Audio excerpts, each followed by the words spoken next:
Hello students, मैं रजन वर्मा कृता coaching institute में आपका स्वागत है। आइए देखते हैं क्लास 12th के फिजिक्स फर्स्ट पेपर को। जो आज का हमारा टॉपिक है वैद्युत फ्लक्स यानी इलेक्ट्रिक फ्लक्स। तो आइए देखते हैं इलेक्ट्रिक फ्लक्स यानी वैद्युत फ्लक्स होता क्या है। तो जैसा कि आप लोग पढ़ चुके हैं इसके पहले, वैद्युत का मतलब वैद्युत यानी कि इलेक्ट्रिक। तो वैद्युत के बारे में जानकारी हो चुका है, हमें जानकारी लेना है फ्लक्स के बारे में। फ्लक्स होता क्या है? फ्लक्स का अर्थ है संख्या। फ्लक्स का मतलब होता है संख्या। तो यहाँ लिख देंगे जो फ्लक्स है इसका अर्थ होता है संख्या। पर यहाँ लिखा हुआ वैद्युत फ्लक्स। वैद्युत फ्लक्स का मतलब होता है वैद्युत बल रेखाओं की संख्या।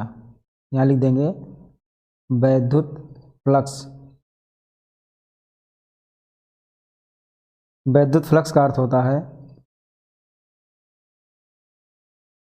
वैद्युत बल रेखाओं की संख्या।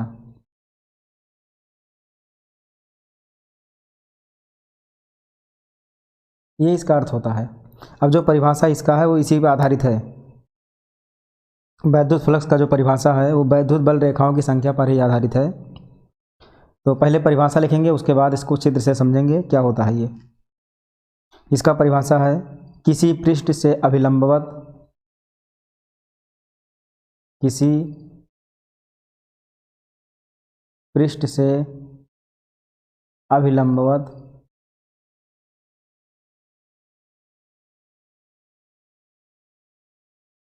किसी पृष्ठ से अभिलंबवत जो पृष्ठ के साथ 90 अंश का कोण बनाए। यहाँ लिख देंगे अभिलंबवत का मतलब होता है जो पृष्ठ के साथ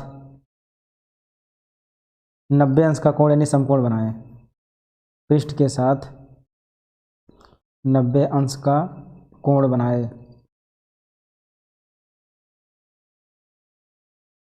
इसको कहेंगे अभिलंबवत। गुजरने वाली वैद्युत क्षेत्र रेखाओं की संख्या गुजरने वाली वैद्युत क्षेत्र रेखाओं की संख्या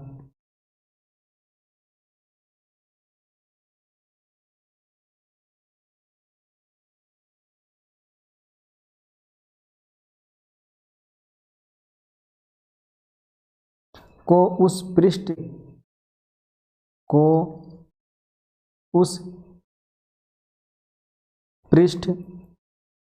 से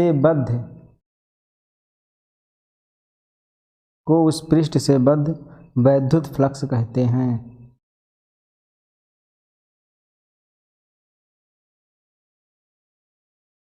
वैद्युत फ्लक्स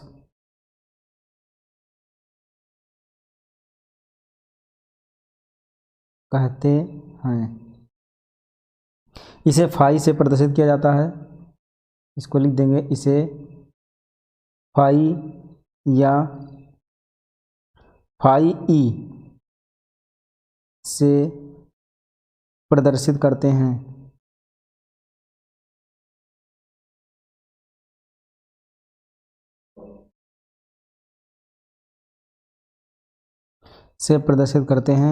तथा यहाँ एक अदिश राशि है। तथा यह एक अदिश राशि है। यह एक अदिश राशि है।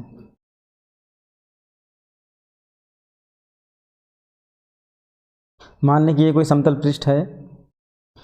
इससे जो वैद्युत क्षेत्र रेखाएं गुजर रही हैं, एक इधर जा रही है, ये दूसरा रेखा है, ये तीसरा रेखा है। ये तीन की तीनों या चार रेखाएं, जो भी रेखाएं हों, ये सब के सब इसके लंबवत गुजरेंगी। और ये कहाँ से होकर आएगा? इस पार से, इधर से। इसको इधर भी बना देंगे। इसे कहेंगे पृष्ठ का क्षेत्रफल। ये पृष्ठ का क्षेत्रफल है जिसको ये से प्रदर्शित किया जाता है। और ये एक सदिश राशि है क्योंकि इसमें एक दिशा होता है। क्षेत्रफल की एक दिशा है, या तो इधर या तो उस तरफ। और ये जो रेखाएं बनी हुई हैं यही है वैद्युत क्षेत्र रेखाएं, और इसी को ही वैद्युत फ्लक्स कहा जाता है। तो इसको लिखेंगे ई से इसको प्रदर्शित करते हैं। तो यहाँ परिभाषा देखेंगे, वह किसी पृष्ठ के से अभिलंबवत, ये कोई समतल पृष्ठ है, जैसे किताब ले लें या कोई पेज ले लें जो कि समतल हो, उसके अभिलंबवत, अभिलंबवत का मतलब यहाँ से जो कोण बनाए वो 90 अंश का कोण बनाते हुए जाए। अभिलंबवत गुजरने वाली वैद्युत क्षेत्र रेखाओं की संख्या को उस पृष्ठ से बद्ध वैद्युत फ्लक्स कहते हैं। यानी जो वैद्युत क्षेत्र रेखा गुजर रहा है, ये जितनी रेखाएं गुजर रही हैं उन संख्याओं को उस पृष्ठ से बद्ध वैद्युत फ्लक्स कहते हैं। तो ये होगा इसका परिभाषा। उम्मीद है कि समझ में आ गया होगा। इसका जो क्षेत्रफल है वो एक सदिश राशि है। जो पृष्ठ का क्षेत्रफल है इसको लिख दें हम, ये बगल में लिख दे रहे हैं, पृष्ठ का क्षेत्रफल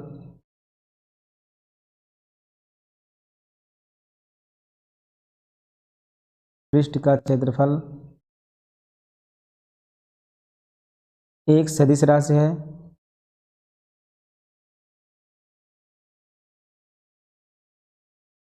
इसका क्षेत्रफल सदिश राशि है जिसकी दिशा पृष्ठ के लंबवत बाहर की ओर है।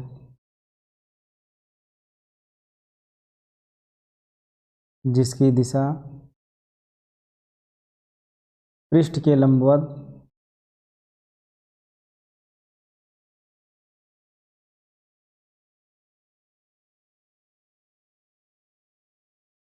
बाहर की ओर है।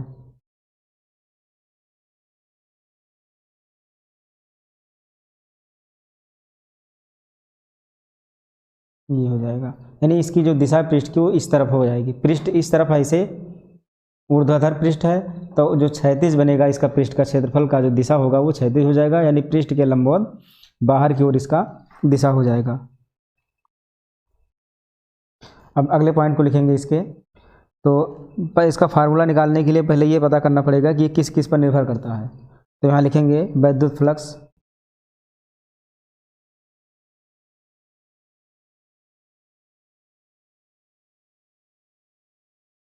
निम्न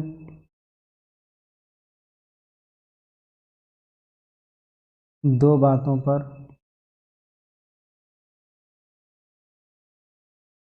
निर्भर करता है।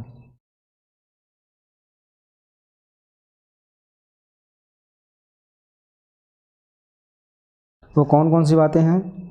यह वैद्युत क्षेत्र के अनुपाती होता है। जो वैद्युत फ्लक्स होता है यहाँ लिख देंगे, यह वैद्युत क्षेत्र के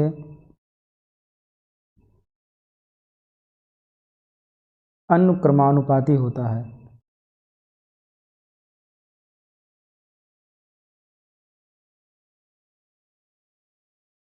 ये वैद्युत क्षेत्र के अनुक्रमानुपाती होता है, तो इसको लिखा जाएगा अर्थात फाई अनुक्रमानुपाते ई, ये हो जाएगा। इसका दूसरा पॉइंट है कि यह पृष्ठ के क्षेत्रफल के अनुक्रमानुपाती होता है। यह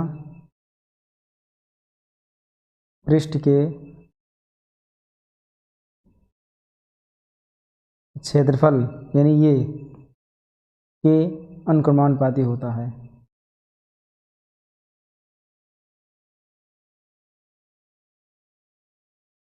पृष्ठ के क्षेत्रफल के अनुपाती होता है। तो पृष्ठ का क्षेत्रफल क्या है? ये। तो ये दो चीज़ों के अनुपाती होता है, एक वैद्युत क्षेत्र के अनुपाती और पृष्ठ के क्षेत्रफल के अनुपाती होता है। अब इन दोनों को एक में मिलाएंगे, चाहे तो दोनों समीकरण मान लें, फिर लिख दें समीकरण 1 व 2 से। इसको समीकरण 1 मान लेंगे, इसको मान लेंगे 2, लिख देंगे समीकरण 1 व 2 से। क्या आ जाएगा? दोनों को मिला देंगे तो फाई अनुक्रमानुपाती बन जाएगा ई डॉट ये। तो ई डॉट ये बन जाएगा, और ये दोनों सदिश राशि हैं तो दोनों पर वेक्टर लगा देंगे। ये भी सदिश है, ये भी सदिश है। अब जब अनुक्रमानुपाती को हटाएंगे तो यहाँ पर एक नियतांक आ जाएगा। तो फाई बराबर, यहाँ एक नियतांक ले लेंगे के, तो वेक्टर ई डॉट वेक्टर ये। यदि हम के का मान 1 रख दें, अगर हम यहाँ पर के का मान 1 रख दें, यहाँ लिख दे रहे हैं यदि के बराबर 1, तो ऐसी स्थिति में फाई का मान हो जाएगा, तो फाई का मान हो जाएगा यहाँ वेक्टर ई डॉट वेक्टर ये इसका हो जाएगा फार्मूला। अगर k का मान 1 हो जाए, एकांक कर दें उसको, तो फाई का मान e इंटू ये हो जाएगा। अब इसका मात्रक निकाल ले रहे हैं, इसका मात्रक, तो फाई बराबर यहाँ पर e लिखा हुआ है, तो e का होता है न्यूटन बटे कूलाम, e का होता है न्यूटन बटे कूलाम, और ये होता है क्षेत्रफल यानी मीटर स्क्वायर। ये हो जाएगा इसका मात्रक। तो मुझे आशा है कि समझ में आ गया होगा वैद्युत फ्लक्स के बारे में। वैद्युत फ्लक्स में जो वैद्युत क्षेत्र रेखाएं हैं वो हमेशा पृष्ठ के लंबवत चलती हैं। अगर इसका फार्मूला निकालना होगा तो ये दो बातों पर निर्भर करती हैं। एक तो ये वैद्युत क्षेत्र के अनुकमानुपाती होता है, दूसरा ये पृष्ठ के क्षेत्रफल के अनुकमानुपाती होता है। जब दोनों को मिलाएंगे तो ये बन जाएगा, बराबर करेंगे, एक नियतांक आ जाएगा के का मान 1 रख देंगे तो हो जाएगा फाई बराबर ये फार्मूला बन गया। तो इसके अगले पॉइंट को देखेंगे अब।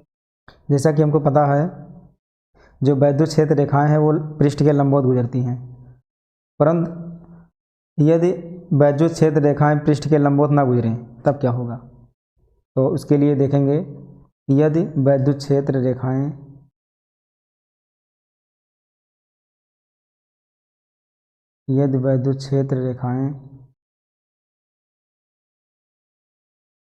पृष्ठ के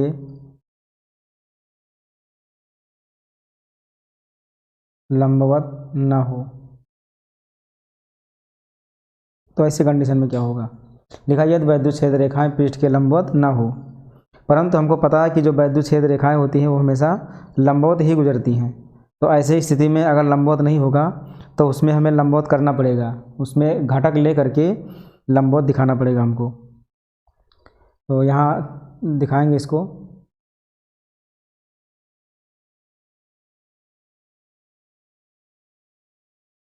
ये कोई पृष्ठ है और इस पृष्ठ में हमने मान लिया कि ये वैद्युत क्षेत्र रेखाएं जाना चाहिए लंबवत, पर ये लंबवत नहीं जा रही है, किसी कोण पर जा रही है। ये इस तरह से ये किसी कोण पर वैद्युत क्षेत्र रेखाएं जा रही हैं। ऐसे यहाँ भी ये किसी कोण पर जा रहा है, यहाँ पर भी ये किसी कोण पर जा रहा है। ये तो यहाँ तीर का निशान लगा देंगे, ये वैद्युत क्षेत्र रेखा की दिशा है, इसको लिख देंगे ई। ये वैद्युत क्षेत्र रेखा किसी कोण पर जा रहा है और यहाँ पर मान लें हम कि कोण जो है वो हमारा थीटा है। यहाँ से इसे खींच देंगे, ये क्षेत्रफल की दिशा है। ये जो समतल है तो समतल के क्षेत्रफल की दिशा ये वाला हो जाएगा वेक्टर ये, और यहाँ से जो कोण बन रहा है वो थीटा कोण बन रहा है। तो जो कोण यहाँ बनेगा वही कोण यहाँ भी, वही कोण हर जगह बनेगा। तो हमको केवल एक रेखा ले करके और घटक मान करके मान को निकाल लेना है, और दूसरा एक खींच देंगे इस तरह से, इसको भी लगा देंगे तीर। अब यहाँ ध्यान से देखा जाए तो हमको चाहिए लंबवत ही, क्योंकि जो वैद्युत क्षेत्र रेखाएं होती हैं वो समतल के लंबवत गुजरनी चाहिए, परंतु ये किसी कोण पर गुजर रहा है। तो यदि कोण पर गुजर रहा है तो यहाँ पर हमको दो घटक लेना पड़ेगा, एक क्षैतिज घटक, दूसरा ऊर्ध्वाधर घटक। तो क्षैतिज घटक में ये वाला लाइन हो जाएगा, तो यहाँ लिख देंगे इस ई का जो क्षैतिज घटक होगा वो यहाँ पर हो जाएगा ई काश थीटा। क्षैतिज घटक में काश थीटा लिया जाता है और इसको हम यहाँ से मिला देंगे, ये इस प्रकार से इसको करके इसको हम यहाँ पर मिला देंगे और यहाँ से इसको मिला देंगे। ये हो जाएगा ऊर्ध्वाधर घटक यानी ई साइन थीटा, ये ऊर्ध्वाधर घटक हो गया। तो क्षैतिज घटक में हो जाएगा ई काश थीटा और ऊर्ध्वाधर घटक में हो जाएगा ई साइन थीटा। दो घटक हो गए टोटल। अब इस मान को हम रख देंगे फार्मूले में, जो फाई बराबर ई डॉट ये है उस मान में हम रख देंगे ई काश थीटा ई साइन थीटा। तो हमको ऊर्ध्वाधर लेना नहीं है, हमको लेना है क्षैतिज घटक, क्योंकि लंबवत जो होगा वो पृष्ठ के लंबवत ही जाएगा, तो इसलिए हमको लेना है ई काश थीटा। और जो ऊर्ध्वाधर घटक है ई साइन थीटा वो समतल के समांतर हो जाएगा, तो उसको नहीं लिया जाएगा। तो यहाँ लिखेंगे माना पृष्ठ का क्षेत्रफल ये है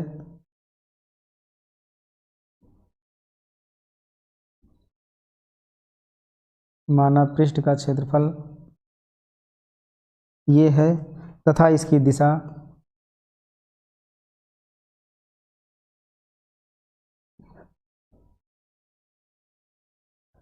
इसकी दिशा पृष्ठ के लंबवत बाहर की ओर है। पृष्ठ के लंबवत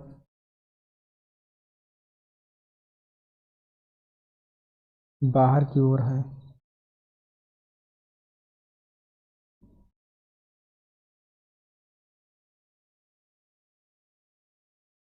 पृष्ठ का क्षेत्रफल हमने माना ये, और जो इसकी दिशा होगी वो पृष्ठ के क्षेत्रफल के लंबवत दिशा बाहर की ओर हो जाएगी।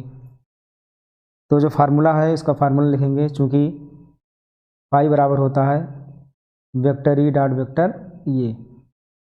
अब यहाँ पर हमको ई की जगह पर लेना है ई कास थीटा, तो यहाँ लिख देंगे vector E dot cos theta into vector ये।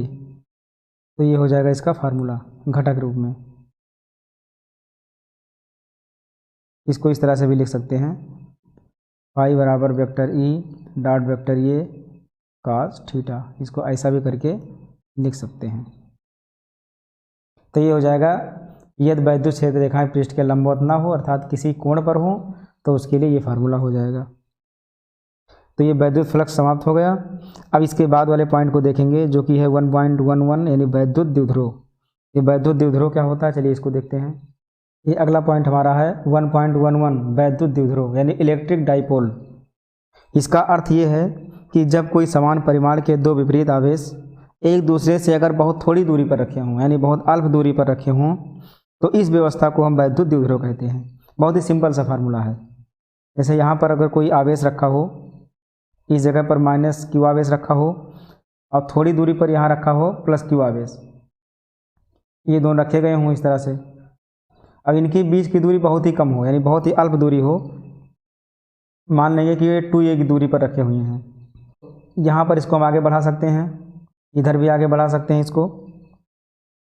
तो ऐसी व्यवस्था को हम कहेंगे वैद्युत द्विध्रुव, यानी ऐसे दो समान परिमाण वाले विपरीत आवेश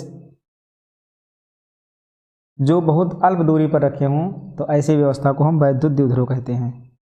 तो इसका परिभाषा लिख लेते हैं, लिखेंगे यहाँ जब समान परिमाण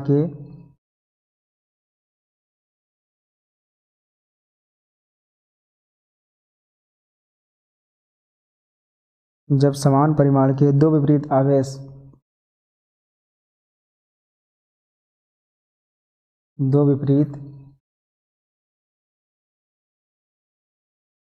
आवेश एक दूसरे से अल्प दूरी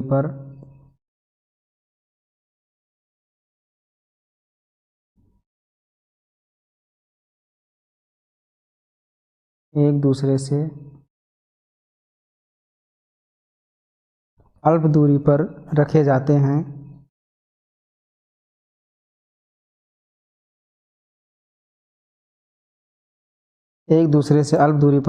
हैं तो इस व्यवस्था को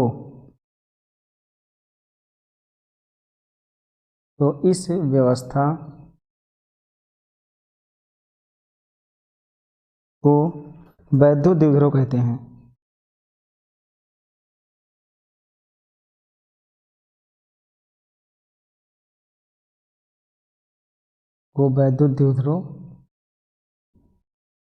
हैं। ये हो जाएगा वैद्युत द्विध्रुव का परिभाषा। अर्थात वैद्युत द्विध्रुव क्या है कि कोई दो विपरीत आवेश हैं जिसका परिमाण समान है, अगर बहुत ही अल्प दूरी पर रखे हुए हों तो इनकी व्यवस्था को हम क्या कहेंगे, वैद्युत द्विध्रुव कहते हैं। अब देखेंगे वैद्युत द्विध्रुव आघूर्ण क्या होता है। वैद्युत द्विध्रुव आघूर्ण, चलिए इसके बारे में देखते हैं कि वैद्युत द्विध्रुव आघूर्ण होता क्या है। तो इसका पहले परिभाषा देखेंगे वैद्युत द्विध्रुव आघूर्ण का, कि वैद्युत द्विध्रुव के किसी एक आवेश के परिमाण तथा दोनों आवेशों के बीच की दूरी के गुणनफल को उस वैद्युत द्विध्रुव का वैद्युत द्विध्रुव आघूर्ण कहते हैं। अर्थात इसका मतलब ये हुआ कि जो वैद्युत आवेश दोनों में से कोई एक वैद्युत आवेश का जो परिमाण है, अर्थात प्लस आवेश ले लें चाहे माइनस वाले आवेश को ले लें, और इसके बीच की जो दूरी है अर्थात 2a जो दूरी है, इन दोनों के गुणनफल को वैद्युत द्विध्रुव आघूर्ण कहते हैं। सिंपल सा फार्मूला है। तो लिख देंगे इसका परिभाषा, वैद्युत द्विध्रुव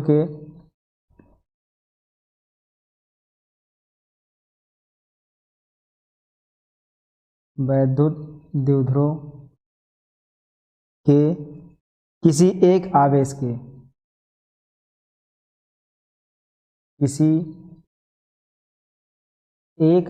के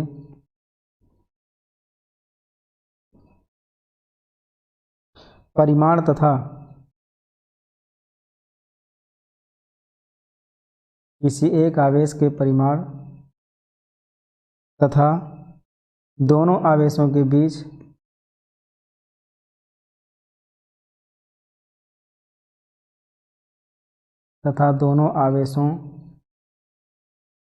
बीच की दूरी के गुणनफल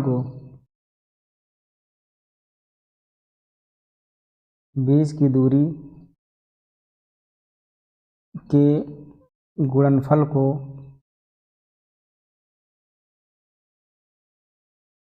उस वैद्युत द्विध्रुव का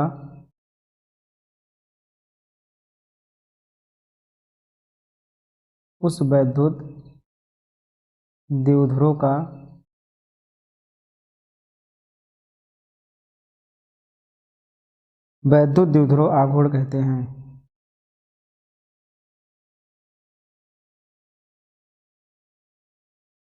वैद्युत द्विध्रुव आघूर्ण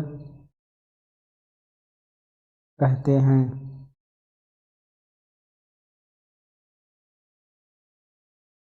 ये हो जाएगा इसका परिभाषा। इसे P से प्रदर्शित करते हैं, इसको भी लिख दें। इसे P से प्रदर्शित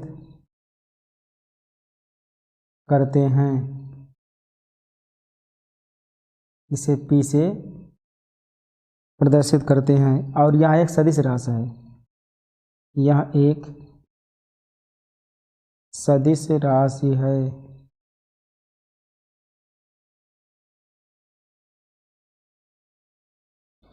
अब इसका फार्मूला लिखा जाएगा। तो इसमें कहा गया कि दोनों में से किसी एक आवेश के परिमाण, दोनों में से कोई एक आवेश का परिमाण ले लें, चाहे माइनस क्यू चाहे प्लस क्यू, और इन दोनों आवेशों के बीच की दूरी यानी 2a के गुणनफल को वैद्युत द्विध्रुव आघूर्ण कहते हैं। ये इसका परिभाषा है। तो यहाँ लिखेंगे वैद्युत द्विध्रुव आघूर्ण, वैद्युत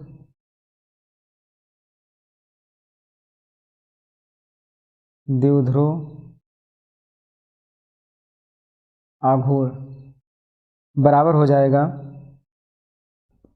P बराबर, ये स्मॉल p बराबर है Q, यानी कि दोनों में से किसी एक आवेश तो Q ले लेंगे और गुणे दोनों के बीच की दूरी 2a, यही इसका फार्मूला हो जाएगा। इसमें ज़्यादा कुछ करने की ज़रूरत ही नहीं है, जैसे इसका फार्मूला है उसी प्रकार से इसका परिभाषा है। अब इसको वेक्टर में कर देंगे क्योंकि ये सदिश राशि है, तो लिख देंगे वेक्टर P बराबर Q गुणे 2a। ये जो है दूरी, ये सदिश राशि है, इसको भी सदिश में कर देंगे तो ये हो जाएगा इसका फार्मूला। कुछ इसमें फैक्ट है उसको लिख दे रहे हैं। इसकी दिशा हमेशा माइनस क्यू आवेश से प्लस क्यू आवेश की ओर होती है। इसकी जो दिशा होती है, इसकी दिशा हमेशा माइनस क्यू आवेश से प्लस क्यू आवेश की ओर होती है।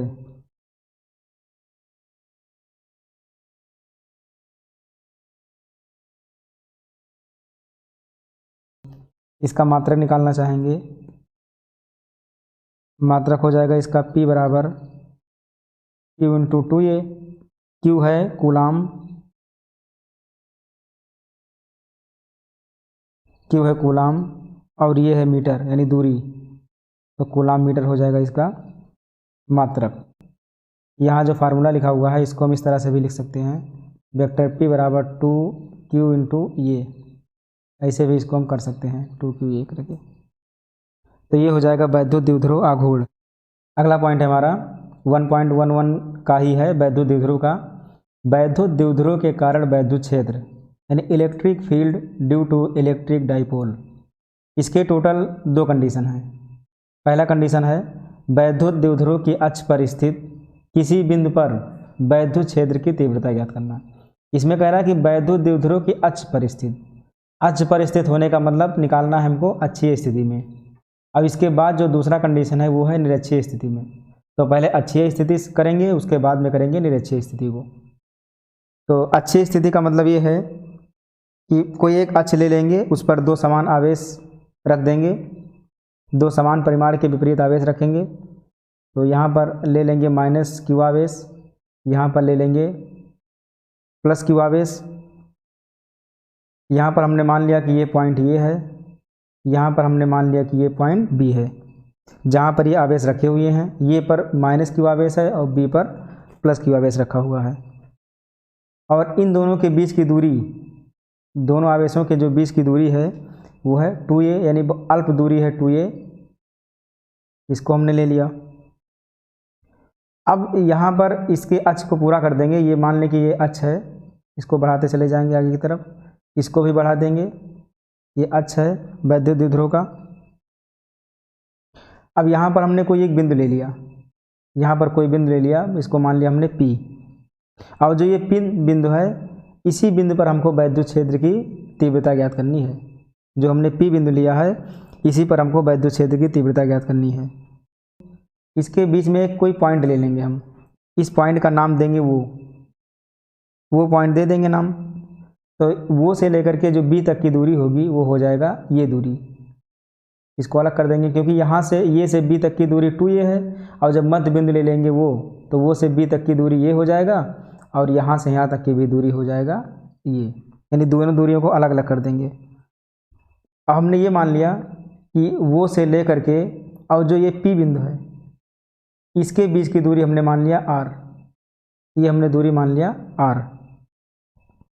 तो यहाँ से लेकर के अगर P से लेकर के हमको ये तक की दूरी लेना होगा, तब इसको कह सकते हैं कि ये r और ये यहाँ पर जुड़ जाएगा, यानी कि r प्लस ये हो जाएगा। तो इस दूरी को भी ले लें, अभी काम आएगा हमारे। तो यहाँ इसको लिख सकते हैं r प्लस ये पूरी दूरी हो जाएगी r प्लस ये। तो हमको निकालना है इस P बिंदु पर वैद्युत क्षेत्र की तीव्रता। तो P बिंदु पर वैद्युत क्षेत्र की तीव्रता निकालने के लिए यहाँ पर हमको एक परीक्षण आवेश मानना पड़ेगा। हमको यहाँ पर ये कल्पना करना पड़ेगा कि यहाँ पर कोई परीक्षण आवेश है। यहाँ लिख दे रहे हैं इसको हम, P पर ये +Q0 ये है परीक्षण आवेश, परीक्षण आवेश। और ये होगा P पर परीक्षण आवेश होगा। तो P पर जब परीक्षण आवेश लेंगे तो इसी के कारण हमको P बिंदु पर वैद्युत क्षेत्र की तीव्रता ज्ञात करनी है। तो पहला नंबर निकालेंगे ये के सापेक्ष, फिर निकालेंगे B के सापेक्ष। तो पहले इसको लिखते हैं भाषा थोड़ा, उसके बाद देखते हैं इसको। तो यहाँ लिखेंगे माना समान परिमाण, माना समान परिमाण Q के 2 विपरीत आवेश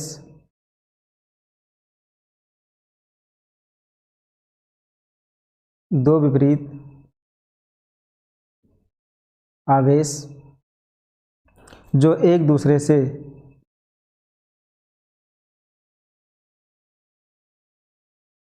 जो एक दूसरे से 2a की दूरी पर स्थित हैं,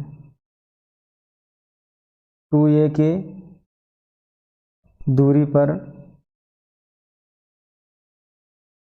स्थित हैं। अर्थात यहाँ से लेकर के और यहाँ की तक की जो दूरी है वो है 2a दूरी पर स्थित। यहाँ एक वैद्युत ध्रुव का निर्माण कर रहे हैं, यहाँ एक वैद्युत द्विध्रुव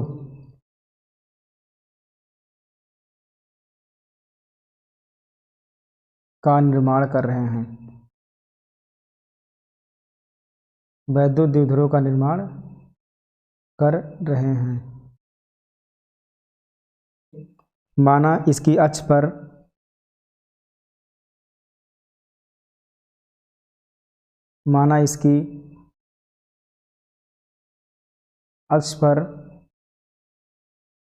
बिंदु P पर, जो हमने बिंदु P लिया है यहाँ पर, बिंदु P पर वैद्युत क्षेत्र की तीव्रता ज्ञात करनी है। वैद्युत क्षेत्र की तीव्रता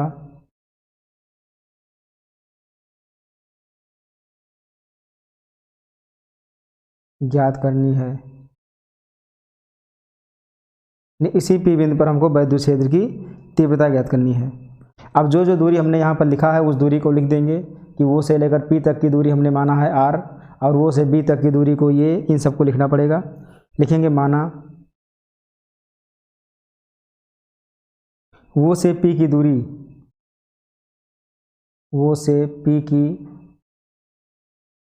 दूरी स्मॉल r है, अतः प्लस Q आवेश द्वारा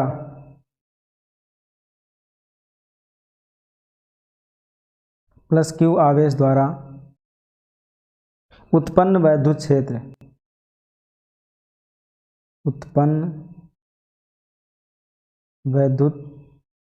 क्षेत्र बराबर क्या होगा ये। तो पहले हम प्लस Q द्वारा निकालेंगे वैद्युत क्षेत्र, फिर उसके बाद निकालेंगे माइनस Q द्वारा। तो प्लस Q आवेश के द्वारा बिंदु P पर हमको निकालना है वैद्युत क्षेत्र की तीव्रता। तो ये भी प्लस आवेश और परीक्षण आवेश भी प्लस, तो इन दोनों के बीच में प्रतिकर्षण होगा। तो प्रतिकर्षण होगा तो जो परीक्षण आवेश है उसके कारण जो वैद्युत क्षेत्र की दिशा होगी वो हो जाएगी इस दिशा में, क्योंकि ये इसको बाहर की तरफ ढकेलेगा, यानी प्रतिकर्षित करेगा बाहर की ओर। तो जो वैद्युत क्षेत्र की तीव्रता की दिशा हो जाएगी वो बाहर की ओर हो जाएगी। तो यहाँ पर लिख देंगे E किसके कारण है, इस B बिंदु के कारण, यानी प्लस Q आवेश यानी B बिंदु के कारण है। तो यहाँ पर लिख देंगे EB, इसके ऊपर वेक्टर लगा देंगे क्योंकि ये दिशा को व्यक्त करता है। तो EB आवेश हो जाएगा। तो यहाँ लिखेंगे EB बराबर जो वैद्युत क्षेत्र की तीव्रता बराबर हो जाएगा, फार्मूला पढ़ा होगा आपने, 1/4 पाई एप्सिलॉन 0 Q/r²। तो r की जगह पर यहाँ क्या हो जाएगा, यहाँ से लेकर के P बिंदु तक की जो दूरी है वो दूरी क्या है, BP। यहाँ BP नाम दिया गया है इसको, यहाँ से लेकर के यहाँ तक की दूरी को। तो इसको लिख देंगे BP का स्क्वायर। तो यहाँ लिख देंगे BP का स्क्वायर।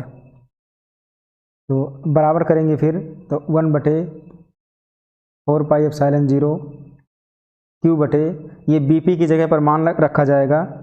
तो यहाँ देखेंगे मान को क्या रखा जाएगा, इस BP की जगह मान क्या रख सकते हैं। हमको पता है कि वो से लेकर के P तक की दूरी को R माना गया है। तो अगर इस वाले में से ये को घटा देंगे तो ये BP का मान आ जाएगा, यानी R में से अगर हम ये को घटा देंगे, इस वाले में से इस वाले को घटा देंगे तो BP का मान हमको पता चल जाएगा। तो BP की जगह लिख सकते हैं R माइनस ये। तो यहाँ लिखा जाएगा R-A का होल स्क्वायर। अब जो इसमें वैद्युत क्षेत्र चलने की दिशा है उसको लिख दे रहे हैं ब्रैकेट में करके, B से P की ओर, B से P की ओर, क्योंकि जो वैद्युत क्षेत्र की तीव्रता है वो B से P की ओर चल रही है, इसलिए लिख देंगे B से P की ओर। इसको मानेंगे समीकरण फर्स्ट, अभी ये काम आएगा। तो EB बराबर आ गया 1/4 पाई एप्सिलॉन 0 Q/r-A का होल स्क्वायर। अब वैद्युत क्षेत्र की तीव्रता निकालेंगे बिंदु A के द्वारा, यानी जो माइनस आवेश है उसके द्वारा निकालेंगे। यहाँ पर देखेंगे फिर से, अभी हमने बिंदु P पर प्लस Q आवेश के कारण वैद्युत क्षेत्र की तीव्रता ज्ञात करी, यानी EB बराबर। अब निकालेंगे बिंदु A के द्वारा, यानी माइनस Q जो आवेश है इसके कारण बिंदु P पर वैद्युत क्षेत्र की तीव्रता। तो चूंकि ये माइनस आवेश है, ये प्लस आवेश है, तो विपरीत आवेश आकर्षण करते हैं, यानी दोनों के बीच में आकर्षण होगा। तो जो परीक्षण आवेश है वो इसकी ओर आकर्षित होगा, माइनस Q आवेश की ओर। तो इसकी जो वैद्युत क्षेत्र की तीव्रता की दिशा हो जाएगी वो इस तरफ हो जाएगा, यानी माइनस Q आवेश की तरफ। तो यहाँ लिख देंगे वैद्युत क्षेत्र की तीव्रता EA वेक्टर में। ये का मतलब इस बिंदु A के द्वारा बिंदु P पर वैद्युत क्षेत्र की तीव्रता ज्ञात किया जा रहा है, और जिसकी दिशा हो जाएगा माइनस Q, यानी ये की दिशा की तरफ। तो यहाँ लिखेंगे ई ए बराबर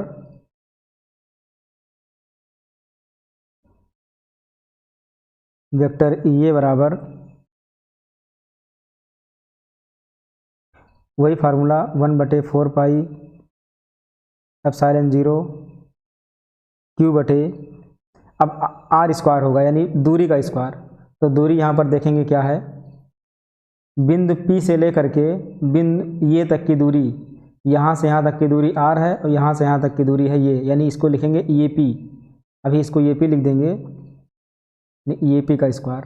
अब EP का मान रखा जाएगा तो 1/4 पाई एप्सिलॉन 0 क्यू बटे EP की जगह रखा जाएगा r प्लस ये का होल स्क्वायर। ये आ गया EA का मान, ये हो जाएगा समीकरण 2। और ये किधर से किधर की ओर चल रहा है वैद्युत क्षेत्र, P से ये की ओर, ये वापस आ रहा है तो लिखेंगे P से ये की ओर, वैद्युत क्षेत्र के चलने की दिशा है P से ये की ओर। यहाँ लिख देंगे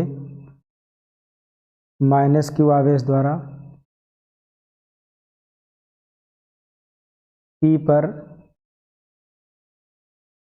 वैद्युत क्षेत्र की तीव्रता।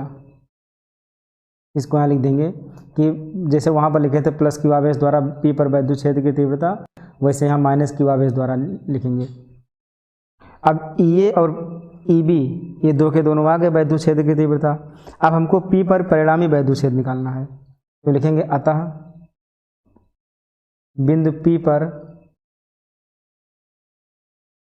परिणामी वैद्युत क्षेत्र, परिणामी वैद्युत क्षेत्र, परिणामी वैद्युत क्षेत्र क्या हो जाएगा, वेक्टर E बराबर, इसमें बड़े वाले में से छोटे वाले को घटा दिया जाएगा तो EB माइनस EA, क्योंकि ये विपरीत दिशा में है तो विपरीत दिशा में ये घट जाते हैं। एक का दिशा उधर है, दूसरे का दिशा इधर है, अगर विपरीत दिशा में है तो ये बड़े वाले में से छोटे वाला घट जाएगा। तो यहाँ लिखेंगे EB minus EA, vector E बराबर, EB का मान दिया हुआ था 1/4 पाई एप्सिलॉन 0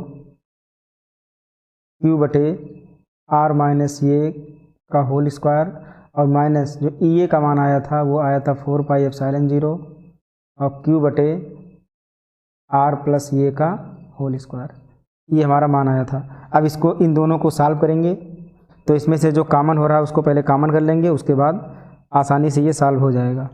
तो इसमें 1/4 पाई एप्सिलॉन 0 दोनों में है और क्यू आवेश है वो भी दोनों में है, तो इन दोनों को हम कॉमन कर लेंगे बाहर। तो यहाँ लिखेंगे क्यू बटे 4 पाई एप्सिलॉन 0, ये दोनों में कॉमन हो गया तो यहाँ बचा 1/R माइनस ए का होल स्क्वायर, यहाँ से क्यू निकल गया तो 1 बचा और R माइनस ए का होल स्क्वायर बच गया, और माइनस यहाँ से क्यू बाहर चला गया तो 1 और 4 पाई एप्सिलॉन 0 बाहर चला गया तो बच गया R प्लस ये का होल स्क्वायर।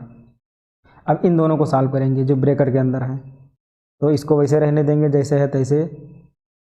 अब ब्रैकेट के अंदर वाला हल होगा, ये इन दोनों का एलसीएम लेंगे, R माइनस ए का होल स्क्वायर और R प्लस ए का होल स्क्वायर का, तो एलसीएम निकल नहीं पाएगा इसलिए ये गुणा हो जाएगा। तो लिखेंगे R माइनस ए का होल स्क्वायर गुणे R प्लस ए का होल स्क्वायर, ये इतना आ गया।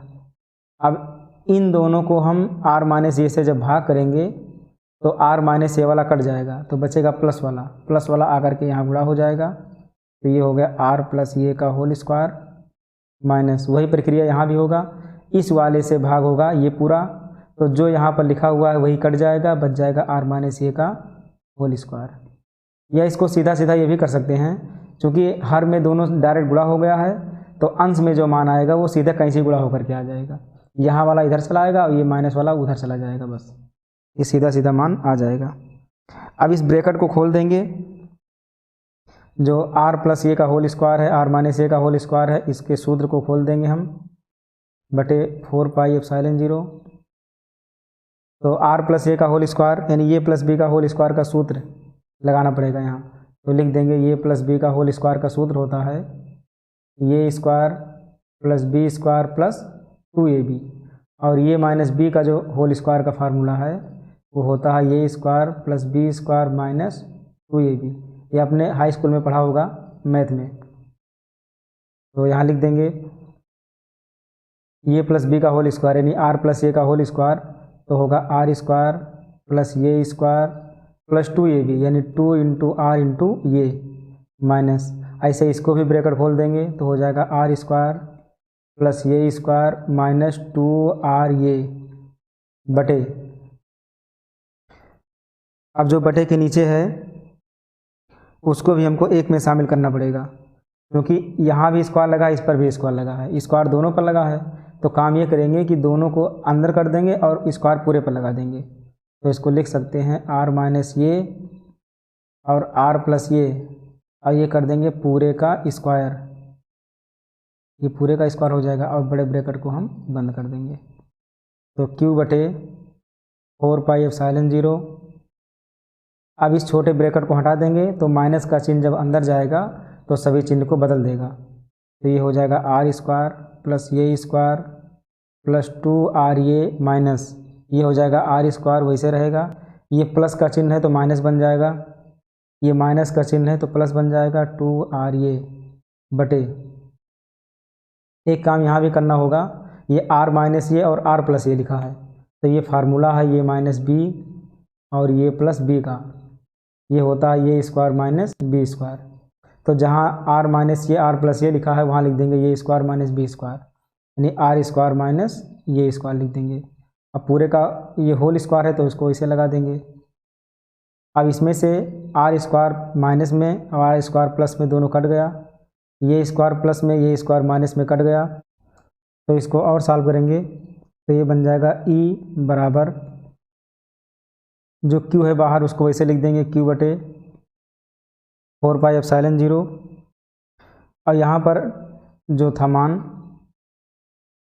2r ये और 2r ये दोनों जुड़ करके हो जाएंगे 4r ये, तो यहाँ लिख देंगे 4r ये बटे, अब बाकी आर स्क्वायर माइनस ये स्क्वायर का होल स्क्वायर वैसे लिखा रहेगा।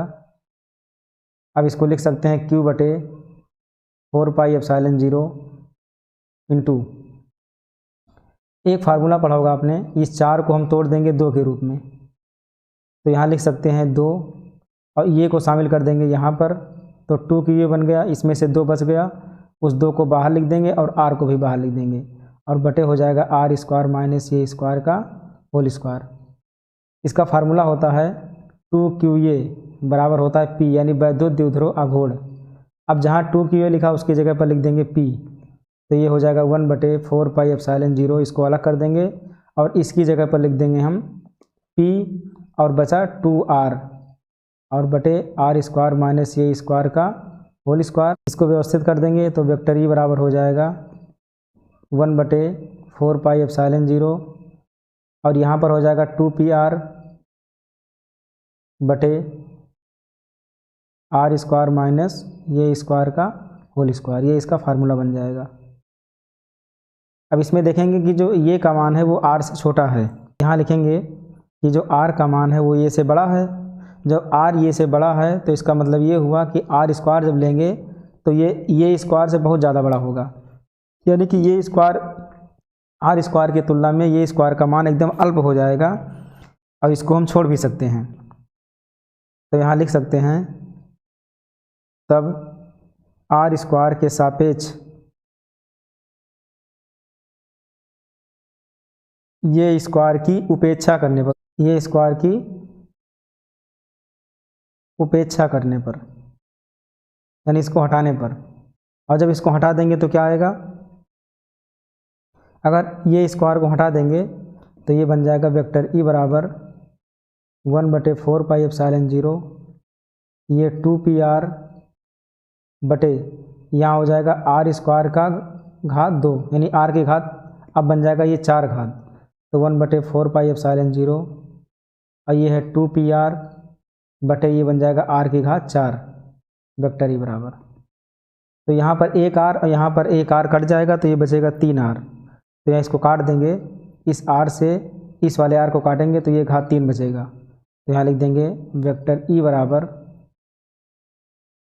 1 बटे 4 पाई एप्सिलॉन 0, ये आ जाएगा 2p बटे r क्यूब। अब ये हमारा नया फार्मूला तैयार हो गया, तो इसको लिखेंगे वेक्टर ई बराबर 2p/r³ और 1/4πε0 ये रहेगा ही। इसको वेक्टर में कर देंगे क्योंकि ये जो वैद्युत द्विध्रुव आघूर्ण है वो सदिश है।